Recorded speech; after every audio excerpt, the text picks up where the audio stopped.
سورۃ الرحمن، بسم اللہ الرحمن الرحیم۔ شروع اللہ کے نام سے جو بے انتہا مہربان نہایت رحم فرمانے والا ہے۔ الرحمن، رحمان، علم القرآن، اس نے تعلیم دی ہے قرآن کی۔ خلق الانسان، اسی نے انسان کو پیدا کیا۔ علمہ البیان، اور اسے بولنا سکھایا۔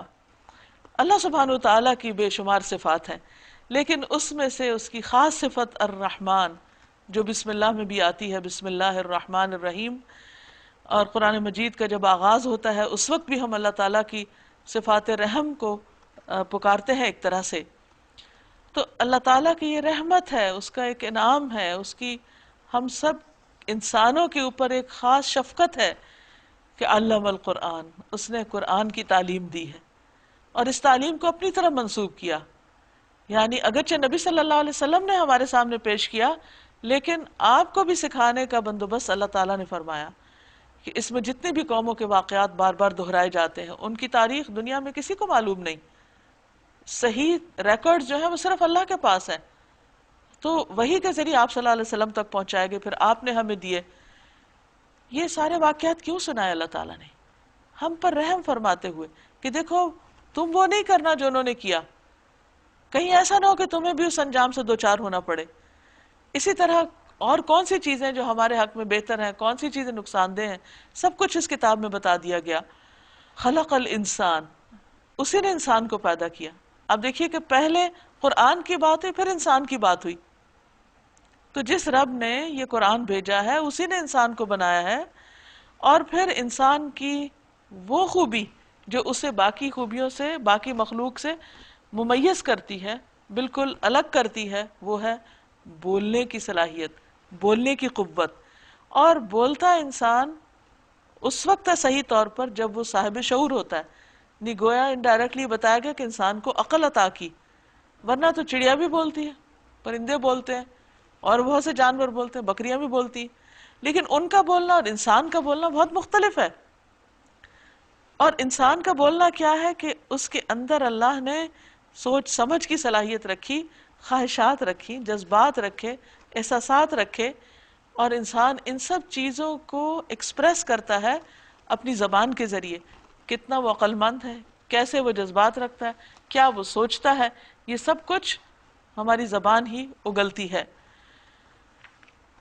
اب ہونا کیا چاہیے کہ اس زبان سے جہاں ہم بہت کچھ اور باتیں کرتے ہیں، وہاں قرآن کی تعلیم بھی حاصل کریں اور قرآن کی تعلیم بھی دیں۔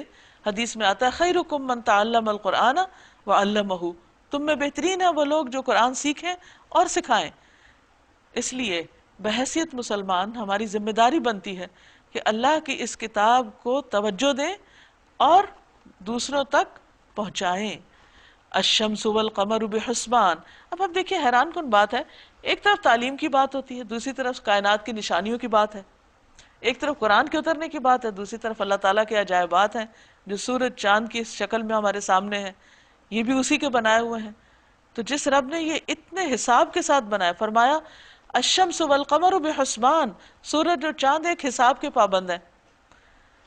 تو جس نے اتنے زبردست کیلکولیشنز کے ساتھ ان کے فاصلے رکھے، ان کے سائزز مقرر کیے، ان کے اندر جو ہیٹ، حرارت، روشنی، جو کچھ بھی انسان کے فائدے کے لیے رکھا، وہ بالکل صحیح توازن کے ساتھ رکھا، اسی نے یہ قرآن نازل کیا، اور یہ قرآن اس کی رحمت کی نشانی ہے۔ وَالنَّجْمُ وَالشَّجَرُ يَسْجُدَانِ، ستارے اور درخت سب سجدہ ریز ہیں، اللہ کے آگے جھکے ہوئے ہیں، اس کی ساری مخلوق اس کی تابعدار ہے، فرما بردار ہے، اور بندے کے لیے بھی حق یہی ہے کہ وہ بھی اسی طرح اپنے رب کے سامنے جھک جائے۔ وَالسَّمَاءَ رَفَعَهَا وَوَضَعَ الْمِيزَانَ، آسمان کو اس نے بلند کیا اور میزان قائم کر دی۔ یعنی یہ ہے پیزڈ نہیں سب کچھ بنا، ان سب کے اندر بہترین توازن ہے۔ اللہ نے اس کائنات کو عدل پر بنایا ہے، لہٰذا ہمارے لیے حکم کیا ہے؟ اللہ تطغوا فی المیزان، کہ تم میزان میں خلل نہ ڈالو، تم بھی عدل پر قائم رہو۔ وَأَقِيمُوا الْوَزْنَ بِالْقِسْطِ وَلَا تُخْسِرُوا الْمِيزَانَ، انصاف کے ساتھ ٹھیک ٹھیک تولو اور ترازو میں ڈنڈی نہ مارو، یعنی دوسروں کو ان کے حقوق صحیح طور پر ادا کرو۔ وَالْأَرْضَ وَضَعَهَا لِلْأَنَامِ، زمین کو اس نے سب مخلوقات کے لیے بنایا، یعنی انسان اس زمین کا حق دے، انوائرمنٹ کے ایشوز جو ہیں اس وقت کتنے الارمنگ ہیں، کتنے پریشان کن ہیں کہ زمین پر کچھ سپیشیز بالکل ختم ہوتی چلی جا رہی ہیں، کچھ اور جانور جو ہیں ان کے لیے زمین پہ رہنا دوبھر ہو گیا ہے، اور انسان نے بعض اوقات ان چیزوں کو ابیوز کیا ہے۔ تو اللہ تعالیٰ فرماتے ہیں کہ اے انسان، یہ زمین صرف تیرے لیے نہیں بنی، تیرے لیے جو چیزیں بنی ہیں وہ بھی یہیں رہیں گی، تو ان کے رہنے کا حق بھی انسان کو قبول کرنا چاہیے۔ اس میں ہر طرح کے بکثرت لذیذ پھل ہیں، کھجور کے درخت ہیں جن کے پھل غلافوں میں لپٹے ہوئے ہیں، پیکڈ، صاف ستھرے، ورنہ آپ دیکھیے کہ میٹھی چیز اگر یوں خالی جگہ پہ چھوڑ دی جائے تو اس کو کیا کچھ نہ چمٹ جائے۔ طرح طرح کے غلے ہیں جن میں بھوسا بھی ہوتا ہے اور دانہ بھی ہوتا ہے۔ فَبِأَيِّ آلَاءِ رَبِّكُمَا تُكَذِّبَانِ، پس اے جن و انس، تم اپنے رب کی کن کن نعمتوں کو جھٹلاؤ گے؟ نبی صلی اللہ علیہ وسلم نے فرمایا، میں نے جنوں کی رات ان پر سورۃ رحمان پڑھی تو وہ تم سے بہتر جواب دینے والے تھے۔ جب میں اس آیت پر آتا فَبِأَيِّ آلَاءِ رَبِّكُمَا تُكَذِّبَانِ، تو وہ یہ جواب دیتے، اے اللہ، ہم تیری نعمتوں میں سے کسی چیز کو بھی نہیں جھٹلاتے، ساری تعریف تیرے ہی لیے ہے۔ خلق الانسان من صلصال کالفخار، اس نے انسان کو ٹھیکری جیسے سوکھے سڑے گارے سے بنایا۔ یعنی انسان کی تخلیق کے مرحلے بتائے جا رہے ہیں تاکہ انسان ہوش میں آئے اور اپنی قدر پہچانے، اور اللہ تعالیٰ نے اس پر جو انعامات کیے اور جس طریقے سے اس کو بنایا اس کو دیکھ کر اللہ کا شکر گزار ہو۔ اور خلق الجان من مارج من نار، اور جن کو آگ کی لپٹ سے پیدا کیا۔ پس اے جن و انس، تم اپنے رب کی کن کن نعمتوں کو جھٹلاؤ گے؟ فَبِأَيِّ آلَاءِ رَبِّكُمَا تُكَذِّبَانِ، رب المشرقین و رب المغربین، دونوں مشرق اور دونوں مغرب سب کا مالک و پروردگار وہی ہے۔ یعنی سورج کہیں سے طلوع ہو رہا ہوتا ہے اور دوسری جگہ غروب ہو رہا ہوتا ہے، اور جہاں ایک طرف سے غروب ہوتا دکھائی دیتا ہے وہ دراصل دوسرے کے لیے مشرق بنا ہوا ہوتا ہے، وہاں سے دوسری جگہ طلوع ہو رہا ہوتا ہے۔ تو ہر وقت غروب اور طلوع کا سلسلہ جاری ہے۔ پس اے جن و انس، تم اپنے رب کی کن کن قدرتوں کو جھٹلاؤ گے؟ مرج البحرین یلتقیان، دو سمندروں کو اس نے چھوڑ دیا کہ باہم مل جائیں۔ بینہما برزخ لا یبغیان، پھر بھی ان کے درمیان ایک پردہ حائل ہے جس سے وہ تجاوز نہیں کرتے۔ یعنی ایک ہی جگہ پر رہتے ہوئے اپنی اپنی رفتار کوئی اپنے اپنے کلر کوئی اپنے اپنی حالت کو مینٹین رکھے ہوئے ہیں اللہ کے اذن سے، اللہ کے حکم سے۔ فَبِأَيِّ آلَاءِ رَبِّكُمَا تُكَذِّبَانِ، پس اے جن و انس، تم اپنے رب کی قدرت کی کن کن کرشموں کو جھٹلاؤ گے؟ يَخْرُجُ مِنْهُمَا اللُّؤْلُؤُ وَالْمَرْجَانُ، دونوں سے ہی موتی اور مونگے نکلتے ہیں، یعنی میٹھے سے بھی اور نمکین سے بھی، یا گرم سے بھی اور ٹھنڈے سے بھی، جو بھی مختلف قسم کے سمندر میں پانی کے رنگ یا شکلیں یا اس کے مزاج رکھے ہیں، ان سب کے اندر سے خیر نکلتی ہے، انسان کے فائدے کی چیزیں ہیں۔ بس اے جن و انس، تم اپنے رب کی قدرت کے کن کن کمالات کو جھٹلاؤ گے؟ وَلَهُ الْجَوَارُ الْمُنشَآتُ فِي الْبَحْرِ كَالْأَعْلَامِ، اور یہ جہاز اسی کے ہیں جو سمندر میں پہاڑوں کی طرح اونچے اٹھے ہوئے ہیں، ایک سوئی تو ڈوب جاتی ہے لیکن لاکھوں ٹن وزن کے تمہارے جہاز کس طرح اس کے سینے پہ کھڑے ہیں۔ بس اے جن و انس، تم اپنے رب کے کن کن احسانات کو جھٹلاؤ گے؟ کل من علیہا فان، ہر چیز جو اس نے بنائی فنا ہونے والی ہے، زمین پر جو کچھ بھی پایا جاتا ہے سب ختم ہونے والا ہے۔ وَيَبْقَى وَجْهُ رَبِّكَ ذُو الْجَلَالِ وَالْإِكْرَامِ، اور صرف تیرے رب جلیل و کریم کی ذات ہی باقی رہنے والی ہے۔ فَبِأَيِّ آلَاءِ رَبِّكُمَا تُكَذِّبَانِ يَسْأَلُهُ مَنْ فِي السَّمَاوَاتِ وَالْأَرْضِ كُلَّ يَوْمٍ هُوَ فِي شَأْنٍ، زمین اور آسمانوں میں جو بھی ہیں سب اپنی حاجتیں اسی سے مانگ رہے ہیں، اللہ ہی کے محتاج ہیں اور اللہ سے ہی سب کچھ مانگتے ہیں۔ ہر آن وہ نئی شان میں ہے، اس لیے اے انسان تو بھی اسی سے مانگ، اور کبھی مایوس نہ ہو، اگر آج تیری دعا نہیں سنی گئی تو ہو سکتا ہے کل تجھے تیری مراد مل جائے۔ فَبِأَيِّ آلَاءِ رَبِّكُمَا تُكَذِّبَانِ سَنَفْرُغُ لَكُمْ أَيُّهَا الثَّقَلَانِ، اے زمین کے بوجھو، دو بوجھو یعنی جن و انس، ان قریب ہم تم سے باز پرس کے لیے فارغ ہوئے جاتے ہیں۔ یعنی قیامت کا دن آئے گا تو دونوں سے حساب لیا جائے گا، یعنی جس طرح انسان مکلف ہیں اسی طرح جن بھی، انسان اور جنوں دونوں کی طرف نبی صلی اللہ علیہ وسلم کو نبی بنا کر بھیجا گیا اور دونوں سے ہی عبادت کا مطالبہ کیا گیا۔ فَبِأَيِّ آلَاءِ رَبِّكُمَا تُكَذِّبَانِ يَا مَعْشَرَ الْجِنِّ وَالْإِنسِ إِنِ اسْتَطَعْتُمْ ان استطعتم ان تنفذوا من اقطار السماوات والارض فانفذوا لا تنفذون الا بسلطان۔ اے گروہ جن و انس، اگر تم زمین اور آسمانوں کی سرحدوں سے نکل کر بھاگ سکتے ہو تو بھاگ دیکھو، نہیں بھاگ سکتے، اس کے لیے بڑا زور چاہیے۔ اپنے رب کی کن کن قدرتوں کو تم جھٹلاؤ گے؟ تو پھر اگر نہیں بھاگ سکتے تو کیا کرو؟ اللہ کے آگے سبمٹ کرو، اللہ کے آگے جھک جاؤ، سرنڈر کر دو، خوشی سے اس کی بات مان لو۔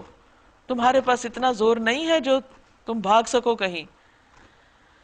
بھاگنے کی کوشش کرو گے تو تم پر آگ کا شعلہ اور دھواں چھوڑ دیا جائے گا جس کا تم مقابلہ نہ کر سکو گے۔ فَبِأَيِّ آلَاءِ رَبِّكُمَا تُكَذِّبَانِ، پھر کیا بنے گی اس وقت جب آسمان پھٹے گا اور لال چمڑے کی طرح سرخ ہو جائے گا، یعنی قیامت کے دن۔ فَبِأَيِّ آلَاءِ رَبِّكُمَا تُكَذِّبَانِ، تو اس وقت قیامت آ جائے گی تو پھر تم اپنے رب کی نعمتوں کو کیسے جھٹلاؤ گے؟ ان کا حساب دینا ہوگا۔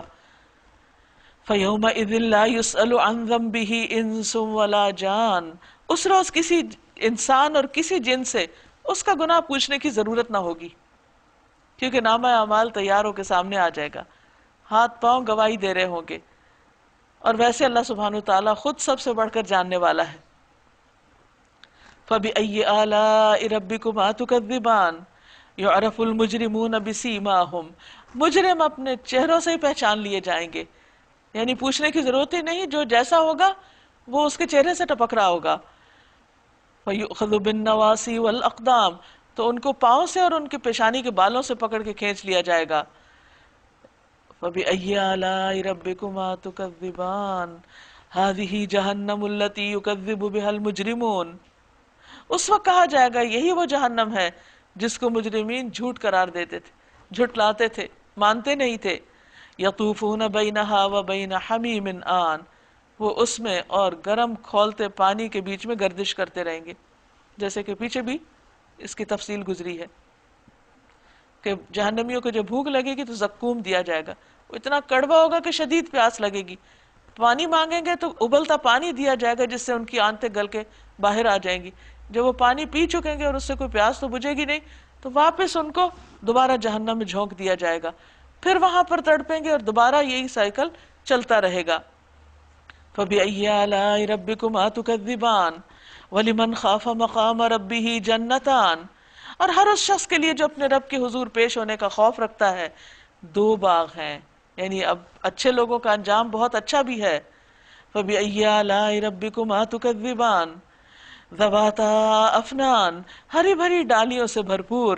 فَبِأَيِّ آلَاءِ رَبِّكُمَا تُكَذِّبَانِ فِيهِمَا عَيْنَانِ تَجْرِيَانِ، ان دونوں باغوں کے بیچ میں دو رواں چشمے۔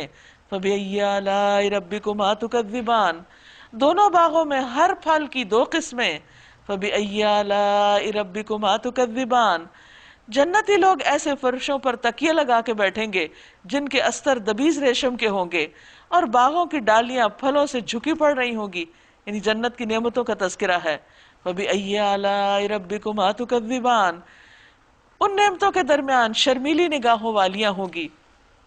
جنت کی عورت کی نگاہ کی تعریف کی جا رہی کہ باحیا عورت ہوگی جنہیں ان جنتیوں سے پہلے کسی انسان یا جن نے چھوا نہ ہوگا۔ فَبِأَيِّ آلَاءِ رَبِّكُمَا تُكَذِّبَانِ، ایسی خوبصورت جیسے ہیرے اور موتی، یعنی چھپا کے رکھے ہوئے۔ فَبِأَيِّ آلَاءِ رَبِّكُمَا تُكَذِّبَانِ هَلْ جَزَاءُ الْإِحْسَانِ إِلَّا الْإِحْسَانُ، نیکی کا بدلہ نیکی کے سوا اور کیا ہو سکتا ہے۔ محمد بن علی بن حنفیہ سے مروی ہے کہ یہ ایک ضابطہ ہے، یعنی هَلْ جَزَاءُ الْإِحْسَانِ إِلَّا الْإِحْسَانُ، جو نیک کے لیے بھی ہے اور بد کے لیے بھی۔ امام بخاری کہتے ہیں کہ ابو عبید کہتے ہیں کہ یہ ایک ضابطہ عامہ ہے، یعنی ہر ایک کے ساتھ ایسا ہی معاملہ کیا جانا چاہیے جیسا وہ کرتا ہے، یعنی اگر وہ اچھا کرتا ہے تو اس کے ساتھ اچھا کیا جائے، یعنی نیکی ہی۔ کوئی اچھا کرے تو اس کو عقل بھی کہتی ہے، انسان کی فطرت میں بھی یہی بات ہے، دین بھی یہی بتاتا ہے۔ کسی سے بھی پوچھ لیا جائے کہ جو اچھا کرے اس کے ساتھ کیا کیا جانا چاہیے، اس کا بدلہ اچھا ہی ہونا چاہیے۔ فَبِأَيِّ آلَاءِ رَبِّكُمَا تُكَذِّبَانِ وَمِن دُونِهِمَا جَنَّتَانِ، اور ان دو باغوں کے علاوہ دو اور باغ ہوں گے۔ فَبِأَيِّ آلَاءِ رَبِّكُمَا تُكَذِّبَانِ مدھامتان،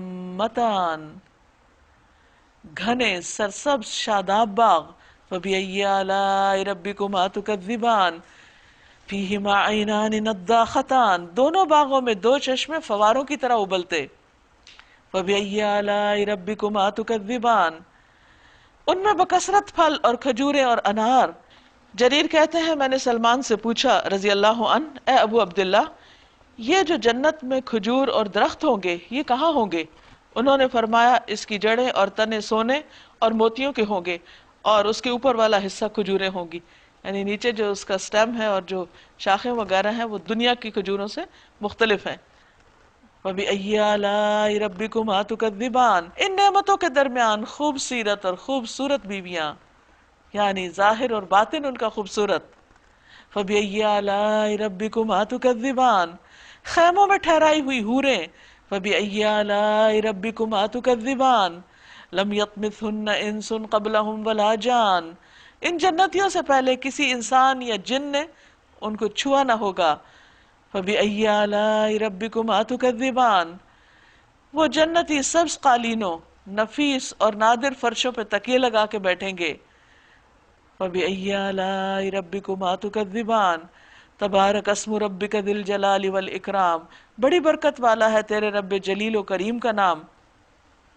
تو اس سے یہ پتہ چلتا ہے کہ اللہ سبحانہ وتعالیٰ نے انسان کو بنایا، اس کی تعلیم کا انتظام کیا، اچھے برے کا فرق بتایا، اس کے سامنے دونوں راستے کھول کے رکھ دیے، اچھا بھی اور برا بھی، جنت اور دوزخ دونوں کا نقشہ بھی کھینچ کے رکھ دیا، اور اس میں جانے والوں کی صفات بھی بیان کر دی، اور پھر انسان پہ چھوڑ دیا کہ وہ اپنے لیے کون سا راستہ اختیار کرتا ہے۔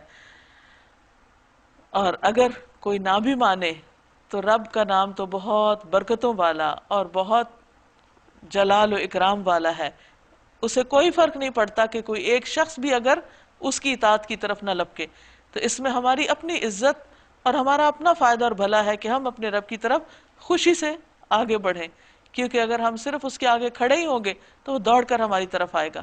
اور فَبِأَيِّ آلَاءِ رَبِّكُمَا تُكَذِّبَانِ کے سلسلے میں یہ بات بھی یاد رہے کہ ایک بار نہیں بار بار اس بات کی تکرار ہے۔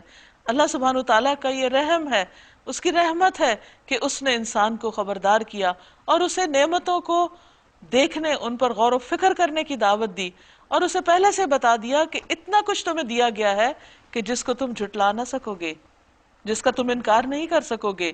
تو اگر کل انکار نہیں ہوگا تو آج ہمارا رویہ انکار سے اقرار میں بدل جانا چاہیے۔ اور اس موقع پر نبی صلی اللہ علیہ وسلم نے فرمایا کہ جنہوں نے تم سے زیادہ بہتر جواب دیا تھا کہ جب ان کے سامنے یہ آیات پڑھی گئیں تو انہوں نے کہا کہ اے رب ہم تیری کسی بھی نعمت کو نہیں جھٹلاتے۔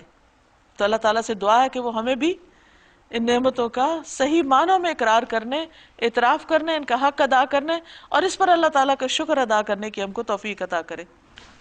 سورۃ الواقعہ۔